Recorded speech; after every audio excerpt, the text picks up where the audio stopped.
Bom dia, irmãos. Dia 45, estamos aqui. Dia 45 dias. Estamos aí no projeto Lendo a Bíblia em um ano.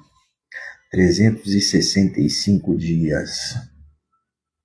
Nos alimentando da palavra do Senhor. Começando o nosso dia sempre dessa forma, sempre dessa maneira. Sempre colocando Deus em primeiro. Sempre dando ao Senhor as primícias do nosso dia. E se as primícias são santas, todo o nosso dia será santo. Se as primícias são santas, todo o nosso dia será santo. Então, já começamos o dia. Estamos no dia 45, começando ele de uma maneira diferente, começando ele de uma maneira correta, de uma maneira alinhada, começando ele buscando, em primeiro lugar, o reino do céu e a sua justiça, conhecer o rei, ouvir o rei, receber a palavra do rei, ter a paz que excede a todo entendimento.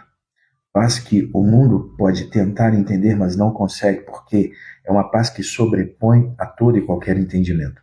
Então é isso que nós estamos fazendo aqui. Estamos aprendendo, mas não só aprender para encher a nossa mente, mas estamos aprendendo também para aplicar, para praticar. Por isso é um discipulado. Discipulado é um lugar onde Cristo é gerado. Discipulado é um lugar onde a vida de Deus está sendo gerada, onde a vida de Deus está crescendo dentro de uma pessoa.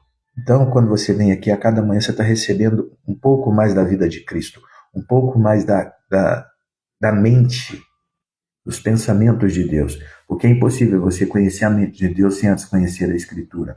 É impossível você querer ver, pensar como Deus, se você nunca se abriu a ler as Escrituras. Para muitas pessoas, a Bíblia é um livro muito importante, porém não é um livro atual e utilizado. É um livro que muitas vezes ela tem no canto da casa dela, no canto da estante. É um livro empoeirado. Algumas deixam esse livro até dentro de casa aberto, como se fosse acontecer alguma coisa a partir do momento que esse livro está ali aberto. Só que esse livro não é para ficar aberto na estante, mas ele é para ficar aberto dentro da minha vida e da sua vida. Esse livro na estante não faz nada, mas quando você e eu nos alimentamos desse livro, que é a Bíblia, que são as Escrituras Sagradas, o que vai acontecer? Essa vida, ela é liberada dentro de nós, e ela começa a crescer, ela começa a nos marcar, ela começa a nos transformar. Então é sobre isso. Então seja bem-vindo aí, nosso dia 45, Marlene. Carol também já chegou aí. Nosso dia 45, irmãos. E nós estamos aqui onde? Nós estamos na leitura do livro de Neemias. Hoje nós vamos começar aqui, Neemias 8, verso 9. Neemias 8, no verso 9. Arthur, seja bem-vindo, Arthur. Então, Neemias 8, no verso 9. O que a gente está vendo aqui nessa leitura dessa semana? Nós estamos lidando com a incredulidade. O mês de agosto é um mês de arrancar toda e qualquer raiz de incredulidade. Por quê, Adriano? Porque a incredulidade é o que nos impede de viver tudo aquilo que Deus tem para a nossa vida. Quando você olha para as promessas de Deus, quando você olha para tudo aquilo que Deus tem como promessa para se cumprir na sua vida, muitas vezes você até gosta daquilo, mas você se ressente e você vai se tornando uma pessoa incrédula. O que é um incrédulo, irmão? É duvidar de Deus. A incredulidade te leva a duvidar de Deus. Falar, você está louco? Você está doido? Isso aqui que você está falando que eu vou viver não tem como, não tem explicação, porque a incredulidade sempre quer o como. A incredulidade sempre quer a explicação. Irmão, só que o que Deus quer? Ele quer que nós simplesmente confiemos nele. Olhemos para ele e falamos, amém. O Senhor falou que vai ser assim? Eu concordo com o Senhor. Deus não quer que nós nos levantemos contra aquilo que ele tem falado que vai fazer na nossa vida, mas que nós possamos, entrar em acordo com ele. Falar, amém, pai, se o Senhor falou que é isso que o Senhor vai fazer, eu creio, e eu vou buscar, alinhar minha vida para que eu esteja sempre junto com essa palavra. Então, quando você acorda todo dia, vem aqui de manhã, está removendo a incredulidade, está recebendo a palavra de Deus. E à medida que você recebe a palavra, o que está acontecendo, irmão? Você está construindo uma fé. Você está construindo uma fé. Porque a fé primeiro ela vem pelo ouvir. Só que isso que entra em você, bom dia Elisa, Shalom, seja bem-vinda. Essa palavra que vai entrando em você, ela vai trabalhando dentro de você. E à medida que ela vai trabalhando, ela vai esculpindo você, ela vai removendo aquilo que está errado, aquilo que está torto, vai tirando você dos atalhos, como nós vimos ontem, e vai colocando você em um caminho de retidão. Ela vai te lapidando, ela vai te aprumando. À medida que isso vai acontecendo, você vai se tornando uma pessoa mais reta, mais íntegra, mais verdadeira, mais santa. E entenda que isso não é esforço natural. Não é pelo esforço humano. Porque muitas pessoas querem viver uma vida, como as escrituras falam, mas por força de vontade. Por que não pode ser por força de vontade? Porque a sua força de vontade é limitada. Eu vou ficar livre do vício por força de vontade. Aí, quando a minha força de vontade não estiver presente, eu volto para o vício. Agora, quando eu sou liberto, é diferente, irmão. Quando eu sou liberto, é diferente. Sabe o que acontece? Deus remove aquilo da minha vida. E amanhã aquilo pode aparecer de novo diante de mim. Eu tenho força, eu tenho graça de Deus de olhar para aquilo e falar: isso não me afeta mais. Por quê? Porque algo mudou, foi dentro de mim. O meu apetite por aquilo saiu. Então é sobre isso, entende? É sobre isso. É sobre, sabe, ser transformado. Não é sobre se tornar uma pessoa cheia de informação. Hoje você não precisa ser uma pessoa cheia de informação. Sabe por quê? Porque informação você hoje tem o Google, você tem aí as inteligências artificiais, que a qualquer minuto você pode fazer a pergunta para ela e ela pode te responder. Agora, é sobre você ser transformado. A transformação, irmão, é fruto de um processo. Fruto de um processo. Por que 365 dias? Por que a gente não pode fazer isso em menos tempo? Porque uma transformação, ela leva tempo. Acredite que você, que vem aqui todos os dias, você está sendo edificado. O que é edificado?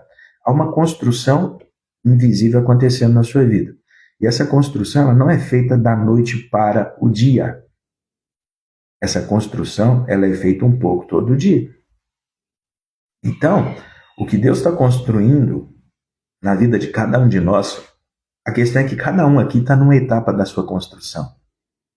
Mas Deus está fazendo uma construção invisível na vida de cada um de nós, acredite.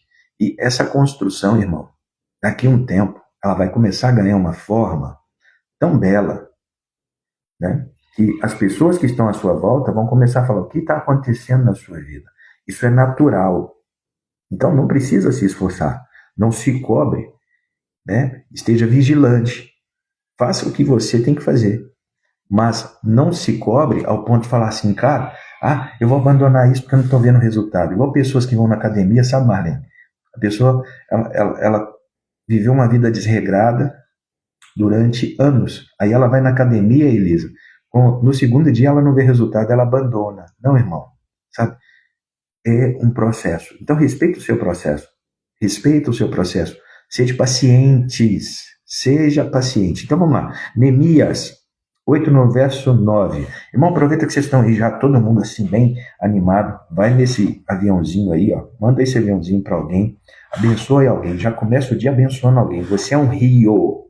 Eu declaro, você é um rio. Se você é rio, você não retém. Tudo aquilo que de bom vem em você, você libera também. Amém? Eu já enviei aqui uns 10 aviãozinhos. Tem gente aí que todo dia recebe meu aviãozinho. Então, bora lá começar? Neemias 8, no verso 9. Olha o que fala. Não se lamentem nem chorem num dia como esse. Vão e comemorem com um banquete.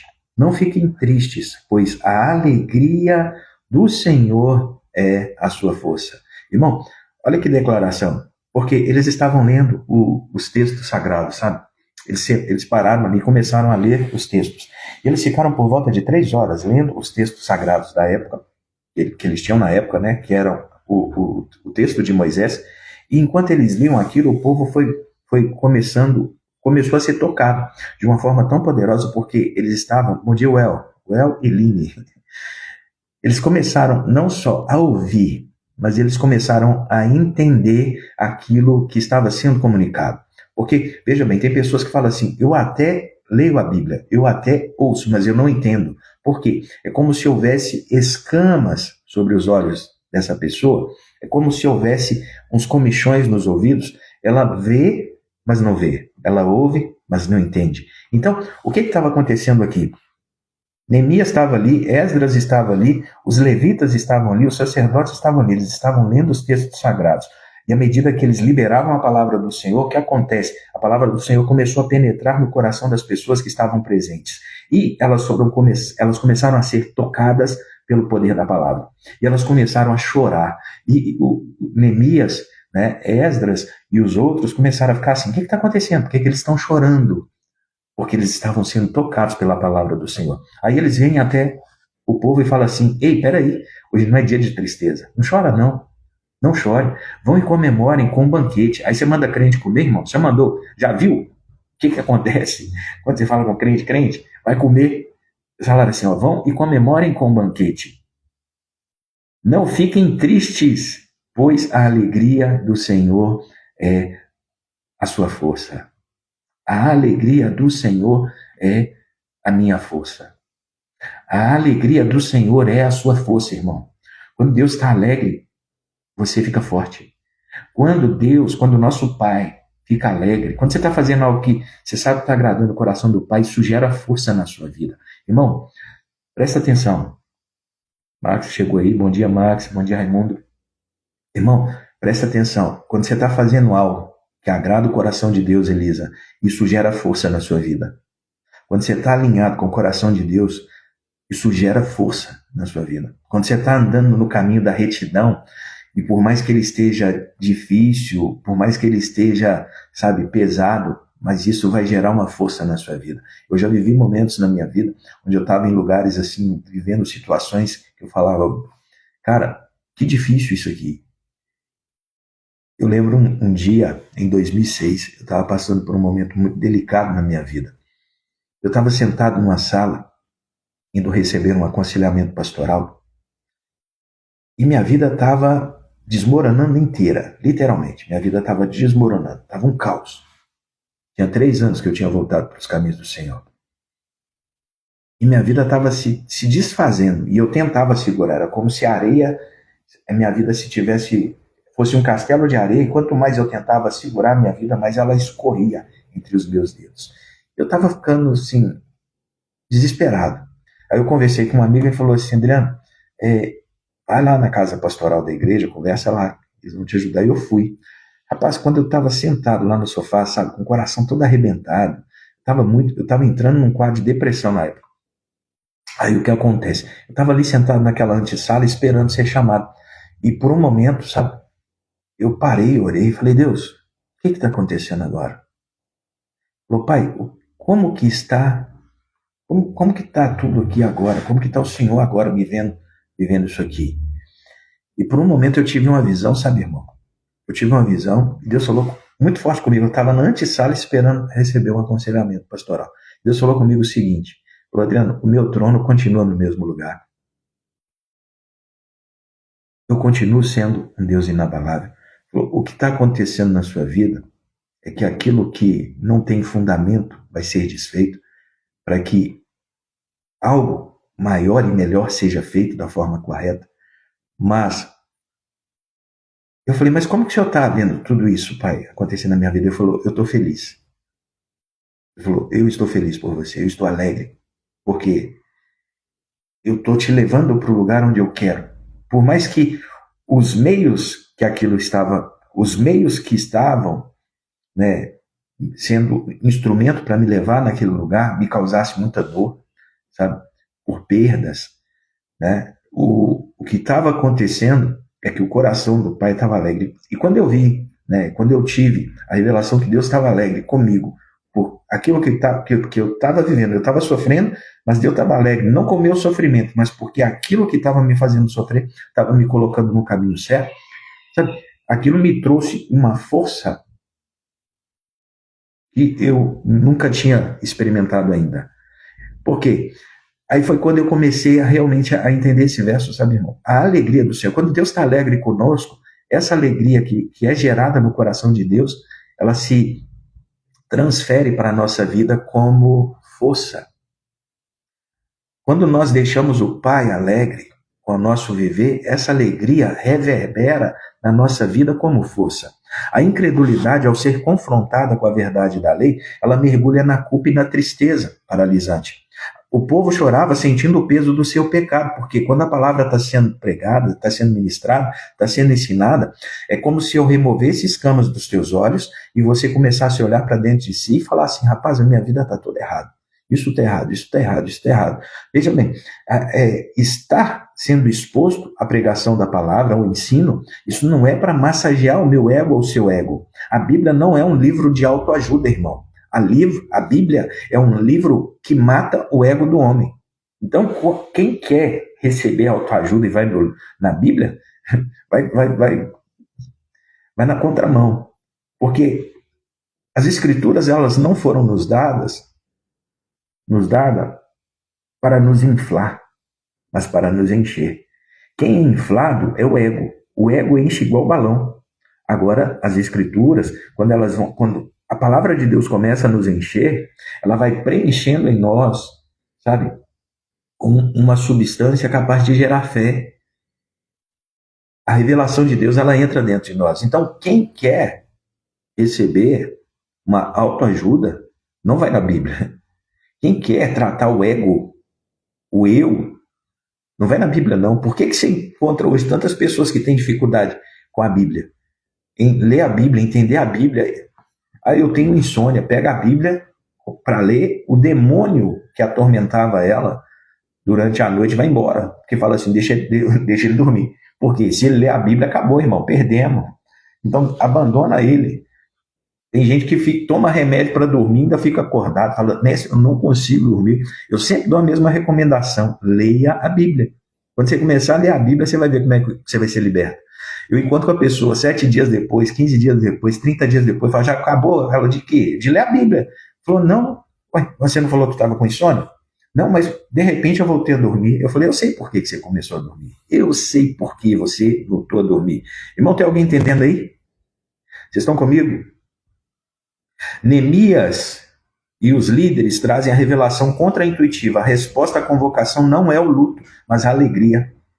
Porque eles estavam ali, as escamas estavam caindo, eles estavam entendendo que eles estavam vivendo uma vida errada e isso estava gerando arrependimento no coração deles. Aí, os líderes vêm e falam assim, ei, não é tempo de chorar, é tempo de se alegrar, porque a vida de vocês está entrando nos trilhos novamente. Vocês estão voltando para o caminho correto. Por quê? Porque a alegria do Senhor, irmão, não é uma emoção baseada nas nossas circunstâncias, não é algo que se relaciona ao nosso momento ou à nossa perfeição. A alegria do Senhor é a nossa força, no original é a palavra maos. A alegria do Senhor é a nossa fortaleza, é o nosso refúgio. A incredulidade nos faz pensar que precisamos ser perfeitos para nos alegrar.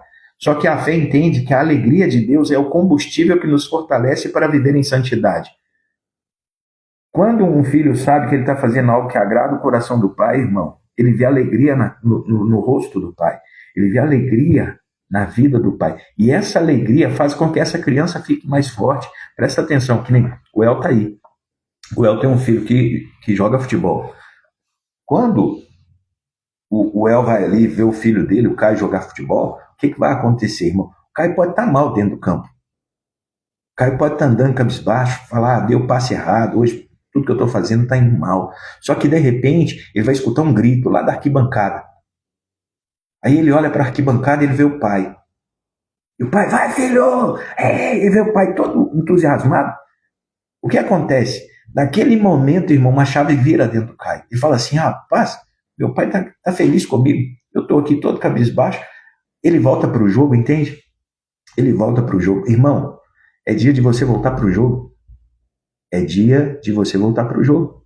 É dia de você parar de olhar para a sua situação, para a sua circunstância. É dia de você colocar seus olhos no pai. Pai, como é que o senhor está hoje? Faz o que eu fiz naquele dia na antessala. Pai, como é que o senhor está hoje? Estou aqui, 6h40 da manhã, estou aqui lendo a Bíblia, estudando a Bíblia, aprendendo a sua palavra. Tem 45 dias que eu estou aqui. Pai, como é que o senhor está aqui? Diante disso tudo. E deixa ele falar o seu coração. Pela revelação que ele vai trazer ao seu coração, irmão, o seu estado emocional vai mudar. O seu estado emocional vai mudar. Agora veja, a incredulidade tem me convencido de que preciso estar triste para ser espiritual. Ah, a espiritualidade é vista na tristeza. Não, irmão, também é vista na alegria. Ah, o crente espiritual tem que ter aquela cara de manga chupada, sabe? Queixo caído, ombro caído, tem que andar cabisbaixo. Isso é ser espiritual? Onde? Onde? Porque se você ficar posando diante das pessoas com esse estereótipo para falar que é espiritual, ninguém vai querer te ouvir, ninguém vai querer te acompanhar. Falar, não, você está doido. Servir a Deus igual você assim, para ficar triste, para ficar pior, não quero não. Ou a fé me permite receber da alegria do Senhor. Receba da alegria do Senhor hoje, irmão. Receba da alegria do Senhor. A fé não nega a convicção do pecado. Quando a palavra é ministrada, eu estou liberando matéria-prima para que o Espírito Santo possa vir e convencer do pecado, da justiça e do juízo. Então, quando a palavra é liberada, eu estou criando uma atmosfera onde o Espírito Santo pode agir. Uma pessoa que ouve a palavra do Senhor, ela realmente vai ser convencida do pecado. Agora, o que acontece? Eu não posso apenas viver num estado de tristeza, porque depois que eu trato o pecado, o que vai gerar no meu coração é alegria. Por quê? Presta atenção. Quando você está participando de uma reunião e depois do momento da pregação, o pastor, o ministro, ele vai chamar as pessoas à frente que querem receber a Cristo, que querem se consertar, que querem se alinhar. As pessoas muitas vêm tristes, cabisbaixas, sabe, com a carinha de manga chupada, com a carinha de cachorrinho, que sabe que errou. Ela vem ali na frente e ela se entrega. Naquele momento ela está triste, chora, alguns se prostram. Só que quando ela levanta dali, irmão, ela não levanta do mesmo jeito. Você percebe que o olho dela volta a brilhar. Você percebe que aquela cara que estava fechada se abre. Há uma alegria que entra no coração dessa pessoa. Há uma força, há uma vitalidade que entra dentro dela. Porque, sabe, houve uma troca. Houve uma mudança. A fé não nega a convicção do pecado, mas usa isso como trampolim para a alegria do perdão, que se torna a fortaleza que nos sustenta e que nos impulsiona. A incredulidade se afoga na tristeza da culpa. A fé fortalece na alegria do perdão. Se eu fui perdoado, irmão, se você foi perdoado, sabe, celebra, se alegra. Segunda coisa, a fé que obedece imediatamente. O que é isso? Está lá em Neemias 8,14. Enquanto estudavam a lei, descobriram que o Senhor havia ordenado que os israelitas morassem em cabanas. O povo saiu, cortou ramos e os usou para construir cabanas, e todos estavam cheios de grande alegria. O povo, sabe, depois que eles ouviram a palavra, o manto de tristeza foi levado da geografia. E havia alegria, e eles descobriram, lendo as escrituras, que a festa das cabanas estava chegando. Adriano, o que é a festa das cabanas? Shalom, Nana, bom dia. O que é a festa das cabanas? A festa das cabanas é a festa dos tabernáculos. Adriano, o que é isso? É uma festa bíblica. Irmão, tem 3 festas bíblicas que Deus não abre mão delas. É uma festa bíblica, não é a festa judaica, tá bom? A primeira festa bíblica, vamos lá, escreve aí para você não esquecer isso nunca mais. Primeira festa bíblica, Páscoa. Segunda festa bíblica, Pentecostes. Terceira festa bíblica, Tabernáculos. Cada uma delas tem um significado poderoso. Cada uma delas, Deus teve algo tão singular na agenda dele para estabelecer esses tempos. São tempos determinados por Deus. São festas perpétuas. Presta atenção que são festas. Não é tempo de choro, de lamentação. É tempo de festejar. Papai é festeiro. Papai é festeiro. De repente, agora você vai entender por que você gosta de tanta festa. Porque você tem um pai que é festeiro. São festas, irmão. Então, o que acontece? Adriano, quando que acontece essas festas? Eu acho que você já sabe quando que acontece a Páscoa. O Pentecostes, de repente, não está na sua timeline ainda, mas se você ficar aqui, você vai entender. E nós vamos passar por esses dias, né, juntos. Mas agora, nós estamos indo para a festa de Tabernáculos. Tabernáculos acontece agora, no mês de outubro. Em outubro acontece a festa dos tabernáculos. O que é a festa dos tabernáculos? E ele se fez carne e habitou entre nós. Irmão, vou te dar um spoiler aqui. Para algumas pessoas, Jesus nasceu em qual data do ano? Qual data do ano Jesus nasceu? Qual dia do ano? Qual mês que Jesus nasceu? Coloca nos comentários aí, vamos ver. Vamos ver se é crente mesmo. Jesus nasceu em qual época do ano, irmão? Fala, crente. Coloca aí nos comentários. Ele nasceu no carnaval? Ele nasceu onde? Nasceu na Páscoa? Onde que Jesus nasceu? Qual época do ano que você escuta falar que Jesus nasceu? E para você, sabe, você fala assim, Jesus nasceu nesse dia. 25 de dezembro. Que dia que Jesus nasceu, gente? 25 de dezembro.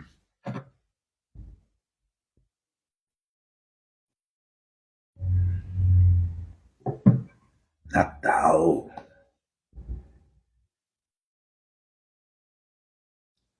Quebrar uma caixinha hoje aqui, ó. Pegar um martelinho, vamos quebrar uma caixinha. Jesus não nasceu no Natal. Natal, dia 25 de dezembro, é a data que o homem escolheu para lembrar de Jesus e para fazer um mercado em cima disso. Jesus não nasceu no Natal. Adriano, quando que Jesus nasceu? Nasceu em tabernáculos. Jesus nasceu na festa de tabernáculos. Como que você pode afirmar isso? Aí nós vamos ter que fazer uma outra aula, né? É uma aula só para te explicar por que que é. Porque era a festa das cabanas. Rapidamente aqui, presta atenção. Lembra que eles tinham ido fazer o recenseamento? Aí quando eles chegaram lá, sabe? Eles ficaram... Tem texto que fala que eles dormiram nos estábulos, mas eles estavam em cabanas. Porque o povo de Israel, quando saiu do Egito, eles habitavam em cabanas. Então, quando ele montava uma cabana aqui, a cabana ela tinha uma abertura, eles ficavam deitados aqui, olhando para o céu, olhando para as estrelas, recebendo a revelação dos céus. Então, na festa das cabanas acontece isso. É quando eles vão relembrar aquilo que aconteceu quando eles saíram do Egito, só que também é a festa do tabernacular. E ele se fez carne e habitou entre nós. Primeiro capítulo do livro de João é a revelação. Está ali.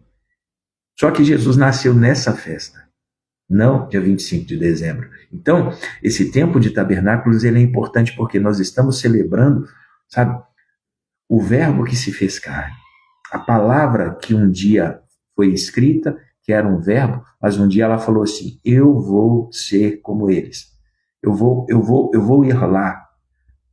Eu vou ser um como eles, eu vou andar no meio deles. Foi quando Deus falou assim, eu vou entrar na terra e vou ser um como eles. Para quê? Para nos ensinar, para nos redimir também de tudo. Mas isso é uma outra aula. Isso aí é só para você entender. Amém? Que dia que Jesus nasceu agora, gente? Coloca aí. Que dia que Jesus nasceu?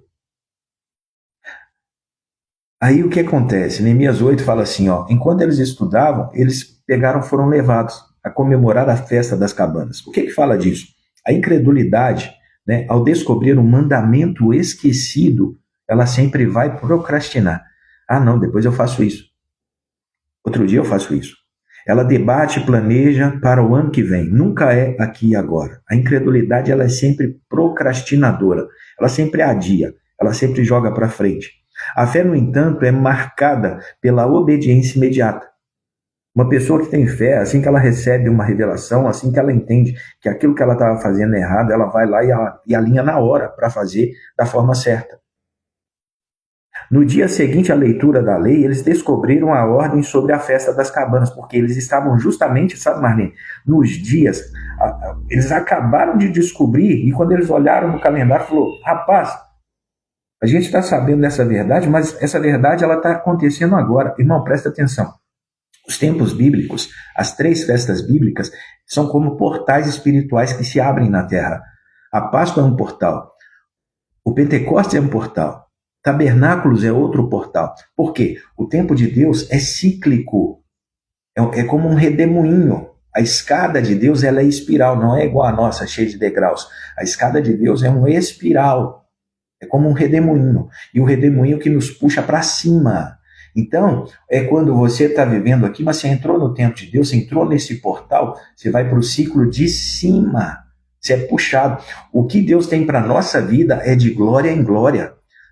Algumas pessoas olham para Deus e têm no seu coração a imagem de um Deus tirano. que está ali, sabe, sentado num trono com o olho cheio de ira, esperando você errar, vacilar, cair para te metralhar, para te fuzilar. Não, irmão, Deus é amor. Deus é amor. Sabe, tudo o que ele quer é que você, quando entenda a revelação dos tempos dele, os tempos bíblicos, é que você se alinhe aos tempos bíblicos, receba o entendimento de como celebrar esses momentos e você possa ciclar. Ele quer quebrar o ciclo da estagnação, o ciclo da escassez, o ciclo da miséria, o ciclo da trava e te levar para um novo tempo. É de glória em glória, sabe? É de vida em vida. Você está aqui, mas agora você vai para cima. Você vai olhar, você fala assim, parece que eu estou no mesmo lugar. Não, mas eu estou no andar de cima. Eu passei de fase. É assim com Deus.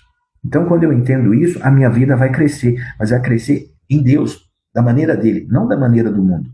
A fé não precisa de um comitê de planejamento para obedecer a palavra de Deus. Peraí, vamos fazer uma reunião. Vamos fazer 5 reuniões para saber se a gente vai fazer isso aqui ou não. A fé não. A fé, ela é imediatista. A fé ouve e age. E o resultado dessa obediência radical não foi um fardo. Mas isso é pesado demais. Sabe, eles não ficaram pesados, Raimundo, para obedecer. Sabe qual foi o resultado da obediência deles? Não foi fardo, foi alegria. O texto fala que eles ficaram cheios de alegria. A fé sabe que a maior alegria está do outro lado da obediência imediata. Existe uma alegria, irmão, que fica como recompensa só para quem obedece. Apenas quem obedece é capaz de receber a alegria que vem como resultado da obediência. Quando a palavra de Deus, veja bem, ela me revela algo que eu preciso fazer, a incredulidade levanta no meu... Troquei a internet aqui. Olha aí que eu troquei a internet, me fala se melhorou. O que você está procrastinando? Carol, Nana, Marlene, o que vocês estão adiando? Você fala assim, eu preciso parar de adiar isso, eu preciso fazer isso hoje, eu preciso fazer isso agora. Beleza, a gente voltou. Então vamos lá, presta atenção. Terceira coisa, a fé que se lembra da fidelidade de Deus na infidelidade do homem. A fé, ela tem memória. A incredulidade, ela vive na amnésia. Fé tem memória. Neemias 9,16. Nossos antepassados, porém, eram orgulhosos e teimosos. Mas tu és um Deus de perdão, misericordioso e compassivo. Não os abandonaste, mesmo quando fizeram um ídolo em forma de bezerro.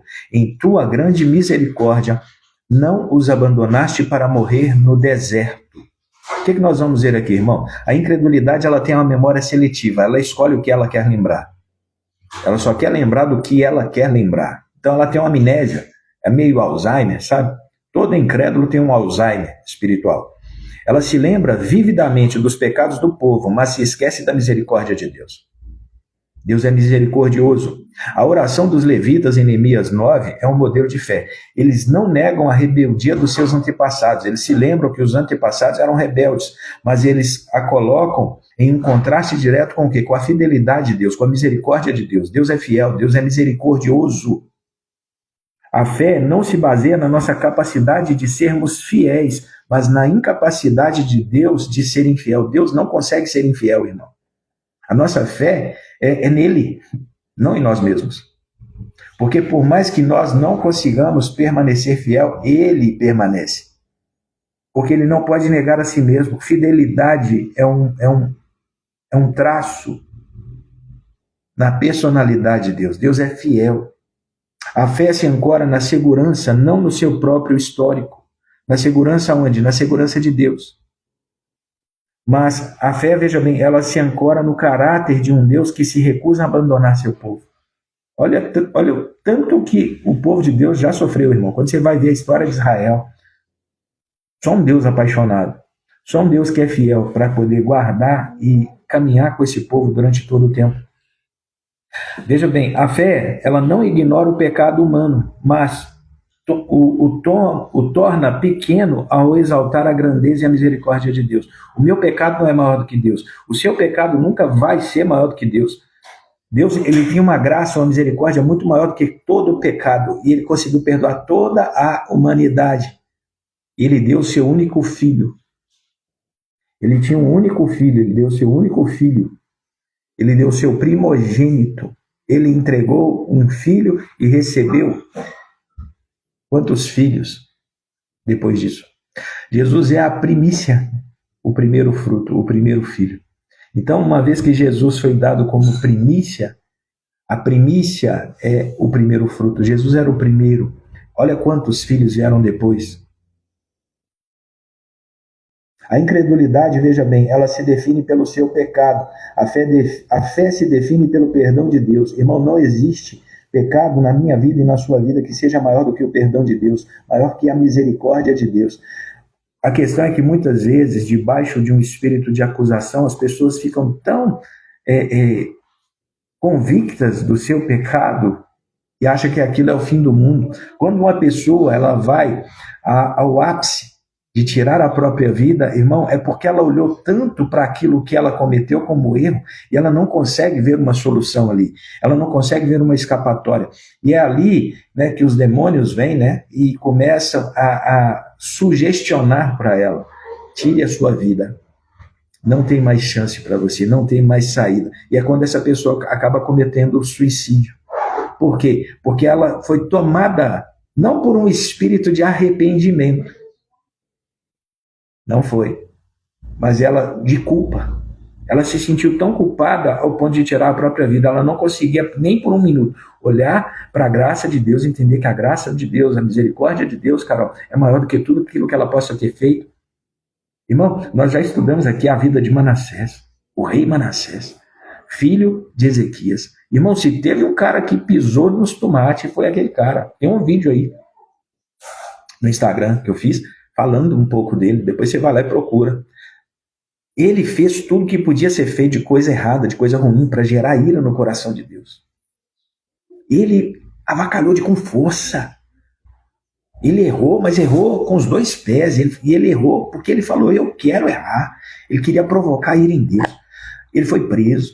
Ele saiu, ele foi tirado da cadeira dele do rei, foi levado preso. Ele estava em outro reino, preso, sendo castigado, acorrentado.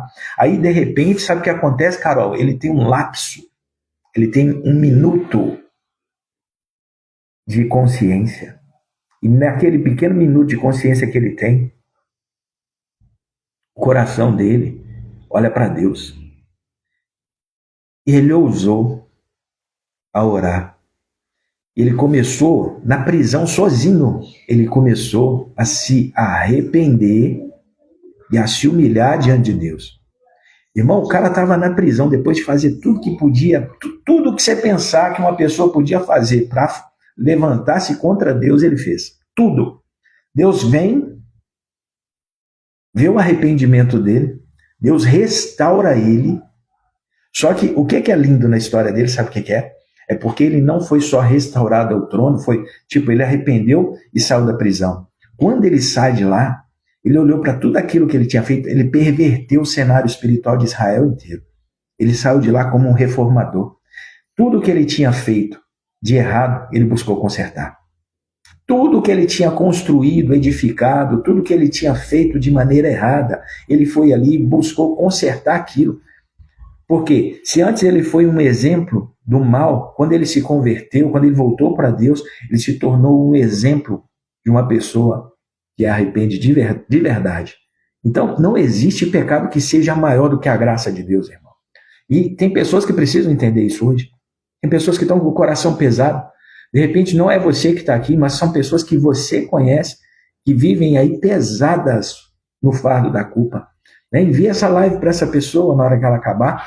Fala: irmão, você precisa ver, porque a graça de Deus é maior do que tudo aquilo que você pode ter feito de errado na sua vida. É muito maior. É muito. A fé não ignora o pecado humano. O pecado existe, irmão. O pecado não é um conto da carrocinha. Sabe? O pecado ainda manda pessoas para o inferno. Coloca uma barreira entre Deus e o povo, ainda continua. Só que o quê? Nós não temos que ficar colocando o pecado no zoom. Mas a graça de Deus, ela precisa ficar diante de nós. A bondade de Deus, ela precisa ser algo que ocupa a nossa mente. Sabe? É tempo de lembrar que Deus é bom. Irmão, Deus é bom. Carol, Deus é bom. Marlene, Deus é bom. Nana, Deus é bom. Quem mais está aí? Gisele, Deus é bom. Max, Deus é bom. Raimundo, Deus é bom, irmão. A incredulidade se define pelo seu pecado. A fé se define pelo perdão de Deus. A fé se define pelo perdão de Deus. Paulo vai falar lá em 1 Coríntios 9, 1 Coríntios 9, 12. A fé que renuncia aos direitos para proteger o evangelho. Ele fala assim, ó, se vocês sustentam outros que pregam a vocês, não temos ainda mais direito de receber o mesmo sustento, mas nunca fizemos uso desse direito. Preferimos suportar qualquer coisa a fim de não sermos obstáculo para as boas novas a respeito de Cristo. O que nós vamos ver aqui? A incredulidade é obcecada pelos seus direitos. Meus direitos, eu quero meus direitos. Lembra que quem tem direito tem dever também, tá?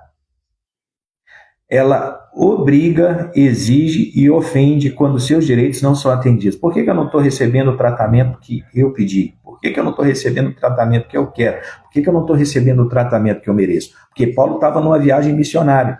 E na viagem missionária dele, veja bem, ele estava em viagens missionárias. E ele, como missionário, ele tinha direito de receber o cuidado.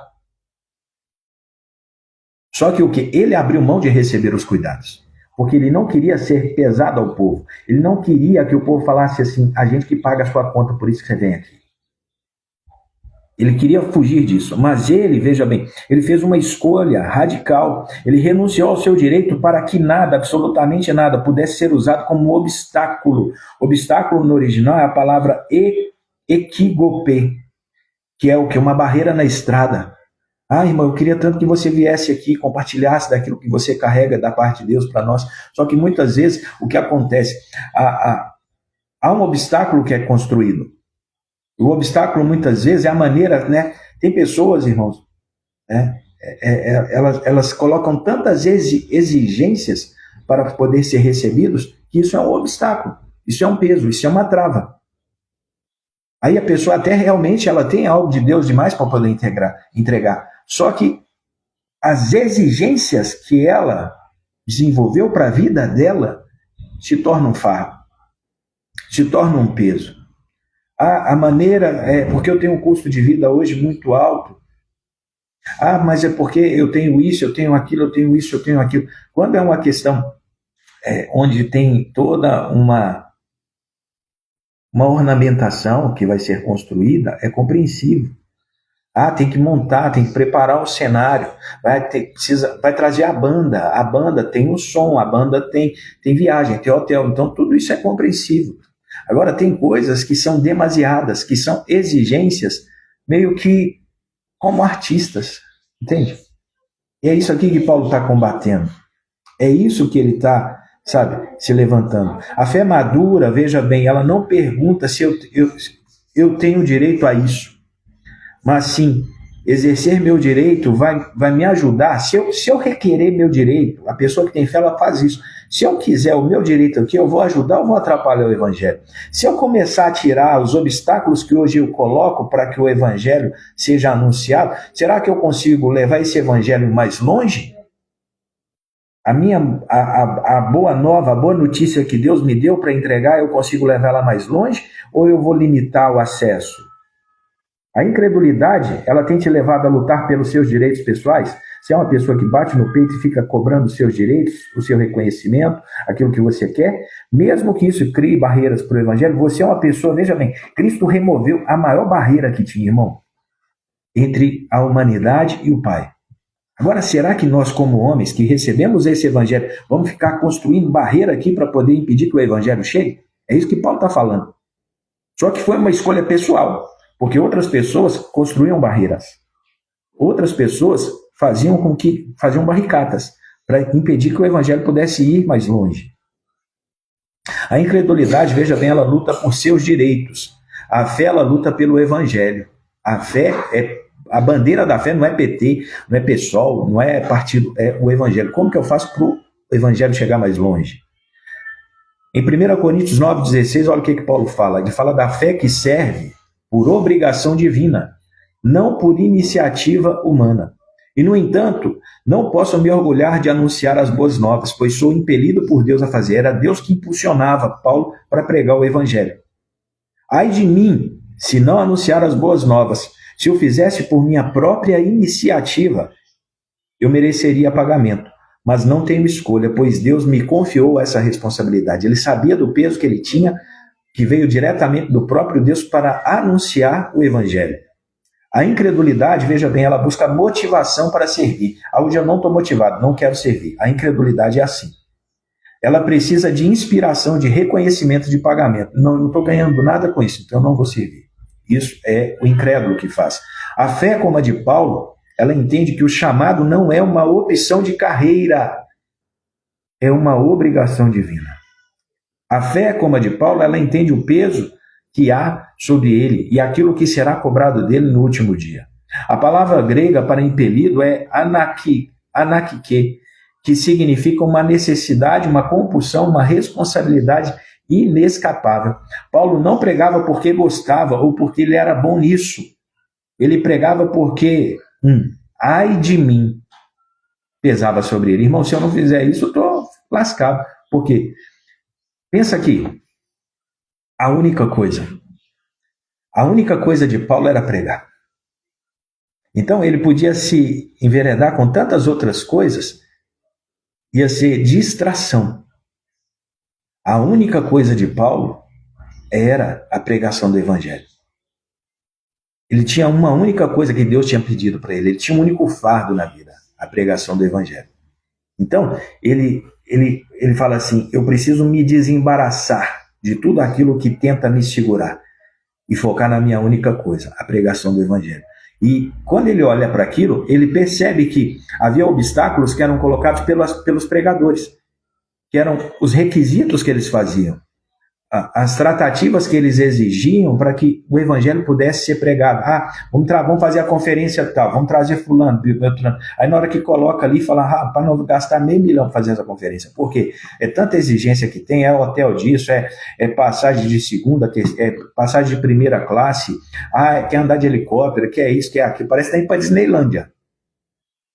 Aí na hora que olha, fala assim, rapaz, a gente até gostaria de trazer esse monte de gente, mas ficou caro demais. A gente não... Vai ser pesado, né? A gente vai fazer um evento aqui de 3 dias e vai ficar um ano inteiro e de repente a gente não consegue abraçar a conta. Por quê? Fugiu do script. Então Paulo olha e fala assim, rapaz, eu quero remover as barreiras. Toda barreira que se levantar entre mim e o evangelho, eu vou remover ela. Eu vou fazer com que isso possa ir mais longe. A minha única coisa possa realmente, crescer dentro de mim. E por que será que ele foi, né, um dos últimos apóstolos, mas aquele que mais impactou? Por quê? Por conta da revelação que ele foi tendo, e ele entendia que aquilo que Deus colocou dentro dele precisava ir mais longe.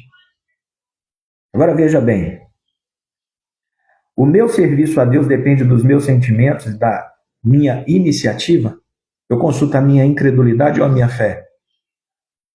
Eu estou buscando o meu reconhecimento, eu estou buscando as minhas tratativas, as minhas honrarias, quando eu falo em servir a Deus, ou eu realmente estou servindo a Deus como Paulo serve, como Paulo serviu, removendo tudo. Eu não estou recebendo aquilo que eu acho que eu deveria receber. Aí eu estou me colocando, e de repente está fazendo uma coisa pequena, entre aspas, irmão? Não é no contexto de comparação, mas começou a fazer uma coisa tão pequena, mas já está cheio de exigência para fazer. Está criando barreiras. Vamos remover as barreiras, amém? Gente, tem alguém entendendo isso aqui nessa manhã? Reage aí que a gente já está indo para o final. O meu gatinho, como é que está ficando aí? Está vendo meu fundo musical? É o gatinho. A incredulidade busca um motivo para servir. A fé reconhece a ordem. Ai de mim, irmão. Ai de mim, é isso que Paulo fala. Lá em Salmos 33, olha o que o salmista fala. Ele fala da fé que confia no olhar de Deus e não na força humana. A fé, Rose, confia no olhar de Deus e não na força humana. Nem mesmo um poderoso exército pode salvar um rei.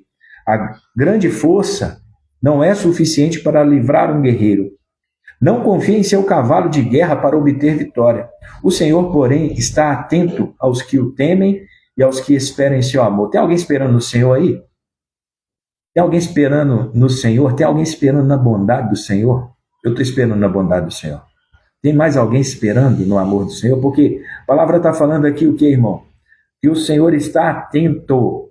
Os olhos do Senhor caminham pela terra todos os dias, procurando aqueles que têm o coração íntegro, aqueles que têm o coração voltado para Ele, aquele que está segurando a palavra, porque Deus não está procurando a sua dificuldade, Ele está procurando a palavra. Qual palavra você segura no momento da dificuldade? Ele vai encontrar a palavra, ele não te encontra porque você está chorando, ele se encontra porque você está segurando uma palavra. Qual palavra você segura nessa manhã? A incredulidade é impressionada pelo que é visível e mensurável. O tamanho do exército, meu Deus, olha o tamanho do exército. A força do guerreiro, a velocidade do cavalo. Ela deposita sua confiança em recursos humanos e estratégias terrenas. Estava acontecendo, né, uma situação que o profeta vai e sai, ele estava cercado. Quando ele sai de manhã assim da sua casa, ele olha, ele estava cercado pelo exército inimigo. O moço que era o ajudante do profeta, sabe, Marlene? Ele olha e ele fala assim, meu Deus, a casa caiu. O profeta, o que foi? O profeta estava tranquilo, em paz. O que foi? Ele falou, estamos ferrados. Olha, o exército inimigo que está nos cercando, ele falou assim, bobinho. Ele passa a mão assim, ó, nos olhos dele, falou, eu peço ao Senhor que você veja. Aí quando ele abriu os olhos de novo, ele viu os carros e cavalos e os cavaleiros de Deus. O exército de Deus, que era invisível para ele, estava ali acampado. E era muito maior do que o exército inimigo. O profeta estava em paz porque ele viu o exército de Deus. Ele viu a proteção de Deus. Só que o moço do profeta não via a proteção. Ele via só aquilo que era natural, aquilo que era físico. Ele não via o sobrenatural. Irmão, é hora de Deus remover algumas escamas aqui. Remover as escamas. Ah, mestre, meu mês está difícil. Agosto, para mim, está sendo mês de desgosto. É mês da bondade. Né? Eu oro para que nessa hora o Espírito Santo remova toda a escama dos seus olhos para que você veja a bondade de Deus. A bondade de Deus seja vista na sua vida. Que você possa ver a bondade de Deus todos os dias, todos os momentos. Sabe? Que você possa ver e declarar, isso é bondade de Deus, isso é bondade de Deus, isso é bondade de Deus. Amém? A fé troca a confiança na força visível pela confiança no olhar invisível do Senhor. O profeta estava vendo o invisível, irmão. E no invisível tinha um exército gigantesco. O exército do céu estava ali. A fé descansa na certeza de que o olhar atento de Deus sobre nós é mais poderoso do que o maior exército do mundo. Ah, você não sabe o que está acontecendo aqui, irmão? Maior é o exército do Senhor. Onde está a minha confiança para as batalhas da minha vida? Eu estou confiando nos recursos humanos ou eu estou confiando na resposta divina? Porque, veja bem, se eu ficar limitado a tudo aquilo que meus olhos podem ver, irmão, eu vou fracassar, eu vou falhar. Eu sou incrédulo. Se eu só consigo ver aquilo que os meus olhos, se eu só consigo acreditar naquilo que os meus olhos veem, sabe? Eu estou muito limitado. Eu não sou uma pessoa de fé. Então chegou a hora de converter, deixar de ser incrédulo e se tornar uma pessoa de fé. A fé nos ensina a desviar o olhar dos nossos recursos limitados e fixá-lo no olhar ilimitado de Deus. No olhar ilimitado de Deus, irmão, a nossa incredulidade é quebrada. Deus manda um profeta na casa de uma viúva. Quando ele chega na casa da viúva, a viúva estava saindo assim. Ele falou assim, ei, eu sei, é o quê? Me dá um copo d'água?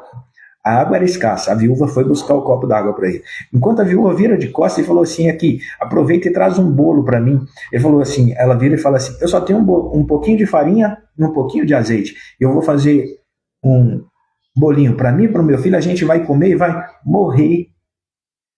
Aí ele, faço isso não, senhor, não temas. E quebrou medo na vida dela, falou, agora vai lá, faz e traz. Recebe essa palavra. Aí ela foi, fez e trouxe. Aí ele falou assim, não vai faltar azeite na sua casa e não vai faltar farinha na sua casa. Irmão, a farinha fala de quê? Com a farinha você faz o quê? Olha o spoiler. Pão. Coloca nos comentários. Com farinha eu faço pão. E pão fala de quem? Pão fala de uma pessoa nas Escrituras. Pão fala de Cristo. A mulher tinha azeite. Raimundo, a mulher tinha azeite, só um pouquinho. Ela falou, vou usar e vai acabar. O profeta chegou e falou assim, não vai faltar azeite na sua botija, se você fizer o que eu estou falando. Ela foi e fez. Azeite fala de quem? Azeite fala de quê? Azeite fala de unção. Azeite fala de uma pessoa da Trindade, fala do Espírito Santo. Então ela tinha pão, ela tinha farinha e tinha azeite. Azeite, o pão fala de... A farinha faz o pão fala de Cristo.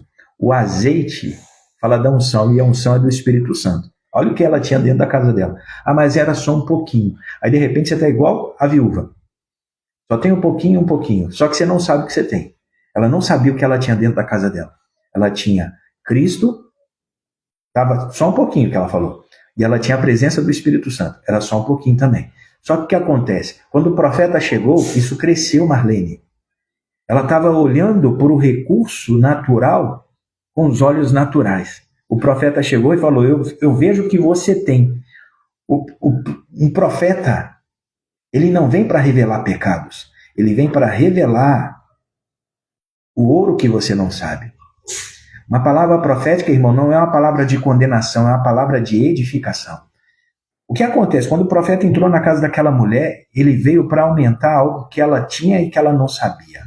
Ele veio para remover as escamas dos olhos dela, que impediam ela de reconhecer o que ela já tinha. Ela precisava de algo e ela achava que estava acabando. O profeta falou, não, você tem. Deixa eu te falar, você vai ter muito disso aqui. Isso vai começar a crescer na sua vida. Irmão, eu estou aqui para declarar sobre a sua vida que vai começar um tempo de crescimento do pão e do azeite, da farinha e do azeite. Cristo vai crescer na sua vida, mas a unção, a presença do Espírito Santo vai crescer na sua vida também. Quando você vem aqui a cada dia, você não vem aqui para perder tempo, você vem aqui para receber mais farinha e mais azeite. Mais farinha e mais azeite. Tem alguém que recebe isso, irmão? Tem alguém que recebe isso? Sabe? Você está recebendo todo dia aqui o quê? Mais farinha e mais azeite. Mais farinha e mais azeite. Só que o que é interessante nessa mulher, e aqui eu vou encerrar. Ela viveu o milagre da multiplicação na casa dela. O filho dela morre, sabe, Marlene? Dias depois. Fala, dias depois, o filho morreu. E ela desesperou. E ela falou, Deus está cobrando de mim o meu pecado, Carol. Ela pensou isso. Aí, ela vai no homem de Deus e fala assim, Deus está cobrando de mim a minha iniquidade. Ela tinha uma iniquidade. Aí o que acontece? O profeta pega e fala assim, Deus, ei, o senhor está me colocando em cada enrascada, hein? O senhor manda eu primeiro vir comer na casa de uma viúva, ficar hospedado na casa de uma viúva. Agora o senhor mata o filho dela. Aí ele pega o menino, leva o menino, deita o menino na cama dele, e ele deita sobre o menino 3 vezes e ora, pai, faz a alma desse menino voltar, pai, faz a alma desse menino voltar, pai, faz a alma desse menino voltar. E a alma dele voltou. A alma, irmão. Como está a sua alma? Como está a sua alma? De repente a sua alma está igual a do menino. Se desconectou. Foi embora. A alma fala da vontade, das emoções. Como está a sua vontade? Como estão as suas emoções? Está sem alma. Ele orou e a alma voltou. Ele pega um menino, entrega o menino para a mãe. Fala, aqui está seu filho. O menino estava vivo. Aí sabe o que a mãe falou? Ela falou, agora eu creio. Agora eu creio. Sabe qual era a iniquidade que ela carregava? Incredulidade. Ela não conseguia crer. Deus tinha aumentado, sabe, Well? Deus tinha multiplicado o recurso na vida daquela mulher, ela ainda era incrédula. O que eu entendo com isso, sabe, irmão? Eu e você podemos experimentar de multiplicação e ainda continuar não crer em Deus.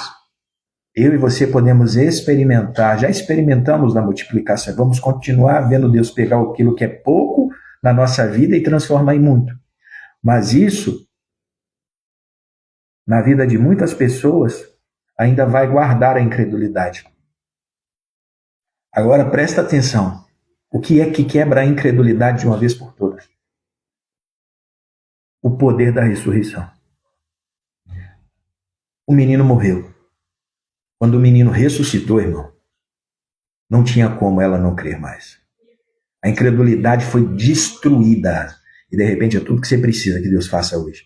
No dia 45, 14 de agosto. Você não precisa da multiplicação, você está precisando de poder de ressurreição. Está precisando que Deus pegue algo que está morto na sua vida e traga a vida novamente. Algo que morreu fora do tempo, que volte a viver.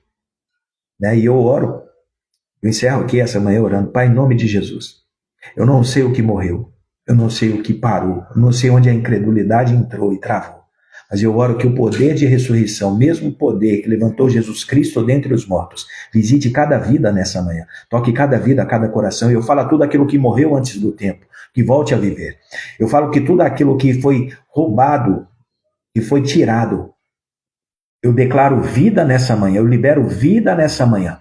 Eu digo que a morte saia e que a vida entre. Sonhos que foram abandonados, projetos que foram esquecidos, sabe, casamentos que foram destruídos, onde a morte entrou, eu libero vida nessa manhã, eu quebro o poder da morte e eu libero vida em nome de Jesus. Eu decreto vida sobre a sua vida, eu decreto que tudo que morreu antes do tempo volte a viver, eu libero um novo fôlego de vida sobre você, eu declaro vida, vida na sua vida de sonhos, vida no seu coração, vida na sua alma, que a sua alma volte a viver, em nome de Jesus. Irmão, Deus abençoe você. Amanhã a gente volta. Vou colocar a passagem de Provérbios lá no grupo. Tem um grupo, o link está na bio do Instagram. Você clica lá e entra. Se você não achar, me chama aqui e eu te mando o link no direct, tá bom? Amanhã a gente está junto. Deixa eu correr, que meu horário venceu. Deus abençoe você. Coloca lá no grupo o que Deus falou com você. E hoje é um dia de alegria.